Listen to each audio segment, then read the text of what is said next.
Across centuries, the Bible has shaped nations, faiths, and destinies. But what if the names you know today are not the names that were first written? From Yeshua to Jesus, Miriam to Mary, ancient words passed through empires, languages, and institutions. Some say these changes were innocent translations. Others believe something deeper was hidden beneath ink and tradition. Tonight, we step beyond familiar verses to explore forgotten pronunciations, lost meanings, and the controversial claim that sacred names were altered to reshape belief itself. Were these changes accidental echoes of history, or deliberate decisions that transformed how millions understand God, prophecy, and truth? Classical building, the Greek translation effect, Septuagint. The story of the Septuagint is one of the most important yet often overlooked chapters in the history of the Bible. Long before Christianity spread across Europe or English translations existed, a group of Jewish scholars undertook the enormous task of translating Hebrew scriptures into Greek. This translation, known as the Septuagint, reshaped not only how the Bible was read, but also how its names, language, theology, and interpretation evolved. The Greek translation effect reaches far beyond linguistics. It influenced early Christian teachings, standardized many biblical names, and created a bridge between ancient Hebrew tradition and the wider Greco-Roman world. Understanding the Septuagint helps explain why many biblical names and concepts appear different today, and reveals how deeply translation shaped the religious landscape. The historical context behind the Septuagint. To understand the Greek translation effect, it is essential to examine the historical setting in which the Septuagint was created. After the conquests of Alexander the Great in the 4th century BCE, Greek culture and language spread rapidly across the Mediterranean and Near East. Greek became the common language of commerce, scholarship, and communication. Many Jewish communities living outside Israel, particularly in cities like Alexandria in Egypt, began speaking Greek more fluently than Hebrew. As generations passed, fewer people could read the original Hebrew scriptures. This created a need for translations that allowed Jewish communities to continue studying their sacred texts. The Septuagint emerged as a response to this cultural shift. According to tradition, 70 or 72 scholars worked on the translation, which is why it is called the Septuagint, derived from the Latin word for 70. While the exact details of its creation remain debated, scholars agree that the translation developed gradually over several decades between the 3rd and 2nd centuries BCE. Why Greek became so influential? Greek's dominance played a critical role in shaping the Bible's future. Because Greek was widely spoken across many regions, a Greek translation made the scriptures accessible to a much broader audience. Scholars, merchants, philosophers, and everyday readers could now engage with biblical texts in a language they understood. Greek also possessed a rich philosophical vocabulary that allowed translators to express complex ideas in new ways. This sometimes introduced subtle shifts in meaning, as Hebrew concepts were interpreted through Greek linguistic structures. Words related to wisdom, law, spirit, and divine authority took on shades of meaning influenced by Greek culture. These linguistic nuances would later influence how early Christians understood theological ideas and communicated them to the wider world. The transformation of biblical names through Greek. One of the most visible effects of the Septuagint was the transformation of biblical names. Hebrew names often contain sounds unfamiliar to Greek speakers. Translators adapted these names to fit Greek pronunciation and grammar. For example, Yehoshua or Yeshua became Isis, which later evolved into Jesus in English. Yohanan became Ioannes, eventually turning into John. Yaakov became Iakobos, which later developed into Jacob and James. Greek naming conventions often added endings like os or es, giving names a distinctly Greek sound. Because the Septuagint became widely used, these Greek forms were adopted by early Christians and later translated into Latin and European languages. As a result, many modern biblical names reflect Greek influence rather than their original Hebrew pronunciation. The Septuagint's role in early Christianity. The Septuagint had an enormous impact on the rise of Christianity. Most early Christians lived in Greek-speaking regions, and the New Testament itself was written in Greek. Early Christian writers frequently quoted Old Testament passages using the Septuagint rather than the Hebrew text. This meant that Greek wording and interpretations shaped Christian theology from the beginning. In some cases, differences between the Hebrew text and the Septuagint influenced doctrinal debates. Certain Greek translations emphasize themes or interpretations that became central to Christian teachings. Because early Christians relied heavily on the Septuagint, its language became deeply embedded in sermons, writings, and theological discussions. The use of the Septuagint also helped spread Christianity beyond Jewish communities. Non-Jewish converts could read Scripture without learning Hebrew, making the faith more accessible to diverse cultures. In this sense, the Greek translation effect contributed significantly to Christianity's global expansion. Linguistic challenges and interpretive choices. Translating from Hebrew to Greek was not a simple process. Hebrew and Greek differ greatly in structure, grammar, and cultural context. Hebrew is often more concise and poetic, while Greek allows for detailed philosophical expression. Translators had to make interpretive decisions when encountering words or concepts without direct Greek equivalents. For example, Hebrew terms for divine presence, law, and covenant sometimes required creative translation choices. These decisions shaped how readers understood spiritual ideas. While translators aimed for accuracy, they inevitably influenced interpretation by choosing certain words over others. The Septuagint, therefore, became more than a translation. It was also an interpretation of Hebrew Scripture through a Greek lens. This interpretive layer added depth, but also introduced differences that scholars continue to study today. Standardization and authority. As the Septuagint spread throughout the Mediterranean world, it gained authority among Jewish communities in the diaspora and later among Christians. Because it was widely used and copied, it became a standard reference for Scripture. When early church leaders debated theology or wrote commentaries, they often relied on the Greek version. The authority of the Septuagint meant that its forms of names, phrases, and theological terms became deeply ingrained. Even when later scholars returned to Hebrew manuscripts, the influence of the Septuagint remained strong. Many later translations, including the Latin Vulgate, drew heavily from Greek sources, further cementing its legacy. Cultural and philosophical influence. Greek culture emphasized philosophy, logic, and rhetorical expression. When Hebrew Scripture entered the Greek-speaking world, readers often interpreted it through philosophical frameworks familiar to them. Concepts like wisdom, virtue, and divine order were sometimes discussed using Greek philosophical language.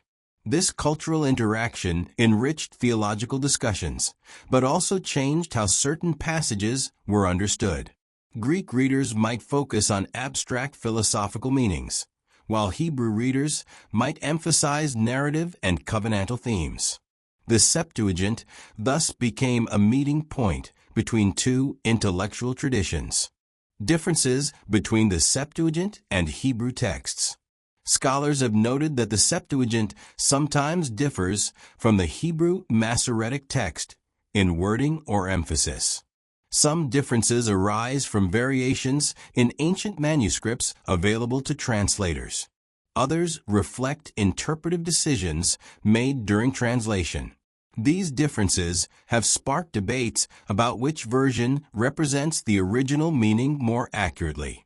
Some Christian traditions view the Septuagint as highly authoritative because of its role in early Christianity, while Jewish traditions generally prioritize Hebrew texts. Studying both versions provides valuable insight into the development of biblical interpretation. The Septuagint's influence on later translations.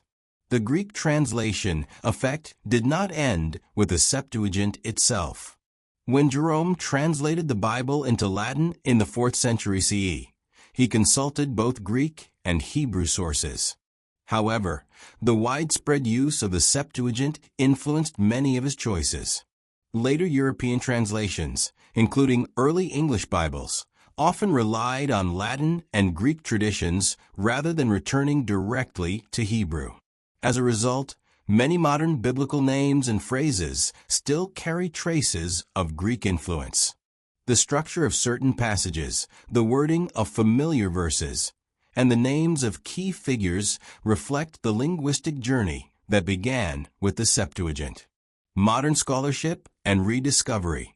In modern times, scholars have studied ancient manuscripts to understand how the Septuagint developed and how it differs from other textual traditions. The discovery of the Dead Sea Scrolls provided new evidence that some variations between Greek and Hebrew texts were already present in ancient manuscripts. This suggests that the Septuagint sometimes preserved older textual traditions rather than introducing entirely new interpretations. Modern translations often compare multiple sources, including Hebrew, Greek, and Latin manuscripts, to create balanced and accurate versions. The Septuagint remains an essential resource for understanding the history of Scripture and the evolution of biblical language. A bridge between worlds. The Greek translation effect of the Septuagint stands as one of the most transformative moments in the history of the Bible. By translating Hebrew scripture into Greek, ancient scholars created a bridge between cultures, allowing sacred texts to reach new audiences across the Mediterranean world.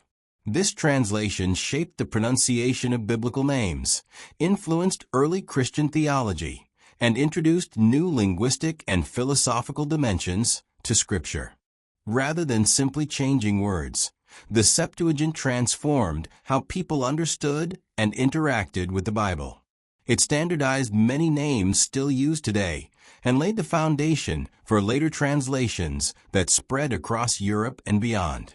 While some differences between Greek and Hebrew texts remain subjects of scholarly debate, the Septuagint's impact is undeniable. Understanding the Greek translation effect reveals that the Bible's journey is not just a story of ancient writings, but also a story of language, culture, and human effort to preserve sacred tradition. Each translated name and phrase carries echoes of the moment when Hebrew scripture entered the Greek-speaking world, ensuring that its message would cross borders and generations. The Septuagint remains a powerful reminder that translation is both a challenge and an opportunity, a process that reshapes language while allowing timeless stories to continue inspiring new audiences throughout history. Thinking face were names ever changed for theology or politics. The question of whether biblical names were ever changed for theological or political reasons has sparked intense debate among scholars, believers, and skeptics alike. Some argue that powerful institutions reshaped sacred language to influence doctrine or authority. Others maintain that most name changes resulted naturally from translation and cultural adaptation rather than deliberate manipulation. The truth lies somewhere in between. While the majority of biblical name transformations were driven by linguistic evolution, history shows that theology, politics, cultural power, and institutional priorities sometimes influenced how names were preserved, translated, or emphasized. Understanding these influences requires examining how religion and power interacted across centuries as sacred texts moved through different civilizations. The complex relationship between religion and authority. From ancient times through the medieval period, religion and political authority were often deeply intertwined. Religious leaders held significant influence over education, law, and cultural identity. Because sacred texts were central to spiritual and social life, decisions about translation carried weight beyond simple language choices. Translators and religious authorities were aware that names carried theological meaning and symbolic power. For example, titles such as Messiah, Christ, Lord, and Son of God were not merely descriptive. They reflected theological beliefs and reinforced particular interpretations of Scripture. While these are titles rather than personal names, their translation affected how communities understood key figures.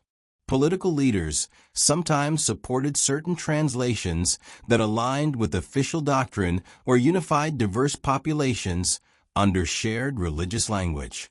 This connection between faith and governance meant that translation decisions were rarely neutral. Even when translators aimed for accuracy, their work reflected the cultural and theological assumptions of their time. Theological motivations in translation choices. Theology has always shaped how sacred texts are interpreted. When translators worked on biblical manuscripts, they often had to choose between multiple possible translations for a word or name. In some cases, their choices reflected theological perspectives rather than purely linguistic considerations. For example, Greek translators sometimes rendered Hebrew names and titles in ways that emphasized certain theological themes familiar to Greek-speaking audiences.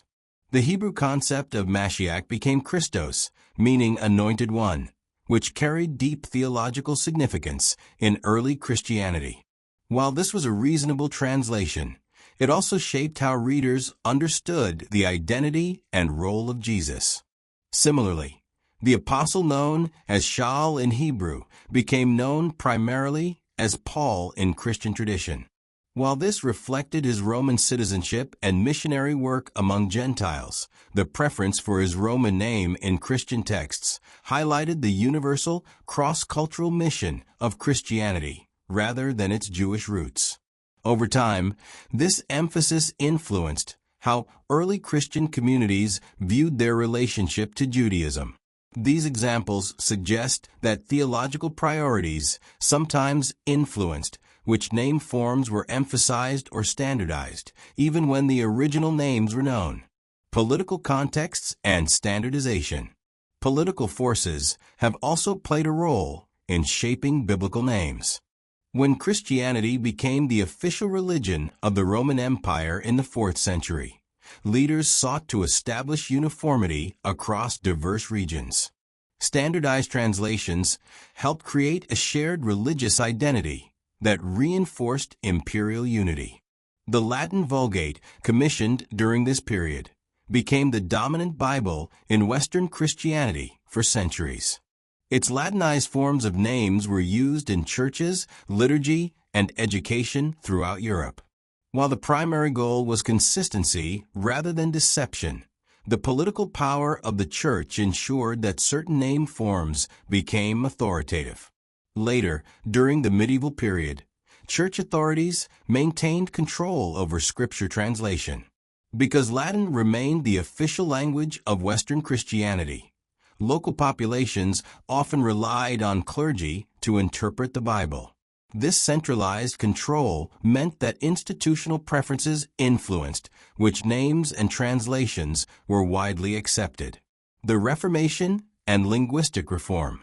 The Protestant Reformation in the 16th century introduced new debates about biblical translation. Reformers like Martin Luther and William Tyndale sought to translate Scripture into vernacular languages so ordinary people could read it themselves. In doing so, they sometimes revisited original Hebrew and Greek texts, rather than relying solely on Latin traditions. However, even reformers retained many familiar Latin or Greek forms of names because readers recognized them. Changing names too drastically could create confusion or resistance. This demonstrates how political and religious movements balanced accuracy with practicality. While reformers aimed to return to original sources, they also considered cultural expectations and theological continuity. The Reformation shows that name choices were influenced by broader social and political goals, such as empowering laypeople or challenging centralized authority, rather than purely linguistic concerns. Cultural identity and power dynamics. Names can reflect cultural identity and power relationships. As Christianity spread beyond Jewish communities into the Greco-Roman world, translators sometimes adapted names to fit dominant cultural norms. Greek and Latin forms often replaced Hebrew pronunciations because Greek and Latin cultures held political and intellectual influence. This cultural shift was not necessarily intended to erase Jewish identity, but it did reshape how readers perceived biblical characters. For example, the Hebrew roots of many New Testament figures became less visible as Greek and Latin forms became standard.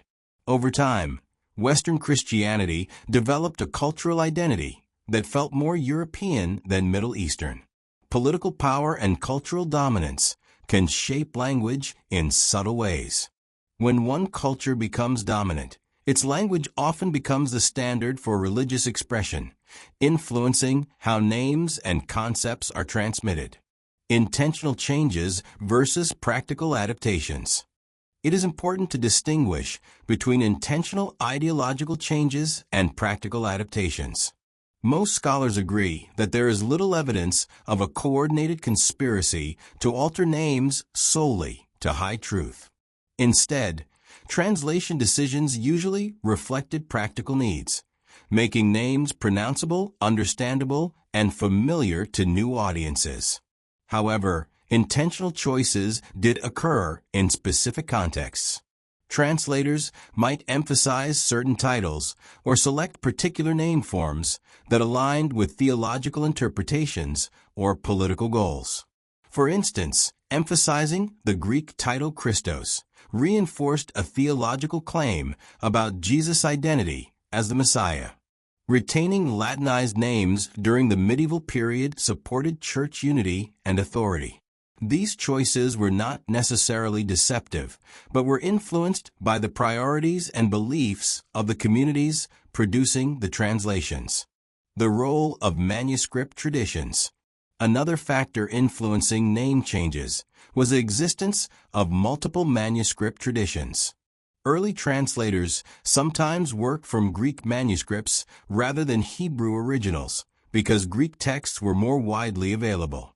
This meant that Greek versions of names became the basis for later translations. Institutional preferences for certain manuscripts also played a role. Religious authorities often endorsed specific textual traditions, which then influenced which names became standard. Political and theological considerations sometimes affected which manuscripts were copied, preserved, or promoted. Modern perspectives on the debate. Today, scholars approach the question of theological or political name changes with careful nuance. Many recognize that while translation inevitably involves interpretation, most name transformations occurred gradually through linguistic evolution. The idea of a single coordinated effort to change names for political control is generally not supported by historical evidence. However, modern readers are increasingly interested in original Hebrew and Aramaic forms. Some communities prefer using names like Yeshua or Yehoshua to reconnect with early traditions. Others continue using familiar English forms while studying their historical origins. This renewed interest reflects a broader desire to understand Scripture within its original cultural and linguistic context, acknowledging both the beauty and complexity of its translation history. The symbolic power of names. Names carry symbolic meaning in many religious traditions. In the Bible, names often reflect character, destiny, or divine purpose. Because of this symbolic power, translation choices can influence how readers interpret narratives. For example, understanding that Yeshua means God saves adds a layer of meaning to the story of Jesus' mission. When names are translated into forms that lose their original semantic meaning, readers may miss certain symbolic connections. This does not necessarily change the message of the text, but it can shape interpretation and emphasis. Theological communities sometimes highlight original name meanings to deepen understanding, illustrating how translation and interpretation continue to interact even today. A story of influence rather than conspiracy. The question of whether biblical names were changed for theology or politics does not have a simple yes or no answer. Most name transformations occurred because of language differences, cultural adaptation, and the practical challenges of translation. However, theology, politics, and institutional priorities sometimes influenced which forms became standardized and how certain titles were emphasized. Rather than viewing these changes as deliberate attempts to hide truth, it is more accurate to see them as part of the complex relationship between religion, culture, and power. Translators operated within specific historical contexts, shaped by their beliefs, audiences, and political environments. Their choices reflected a desire to make sacred texts meaningful and accessible, while also maintaining theological continuity. Understanding this nuanced history allows readers to appreciate the Bible's remarkable journey across civilizations. Each transformed name carries echoes of ancient languages, cultural encounters, and theological debates. By exploring both the linguistic and political dimensions of translation, modern readers can gain a deeper understanding of how sacred texts evolved and how their enduring messages continue to resonate across cultures and generations. As we close this journey, one question remains. Were biblical name changes simply the result of translation, or did they quietly reshape how generations understood faith? History shows languages evolve, cultures adapt, and sacred texts travel across empires. Yet behind every name lies meaning, identity, and power. Whether you see mystery, manipulation, or natural change, the search for truth begins with curiosity and deeper study. Don't stop at what you've been told. Explore original sources, compare perspectives, and ask bold questions. If this video challenged your thinking, share your thoughts below, subscribe for more hidden histories, and remember, sometimes the smallest words carry the greatest secrets.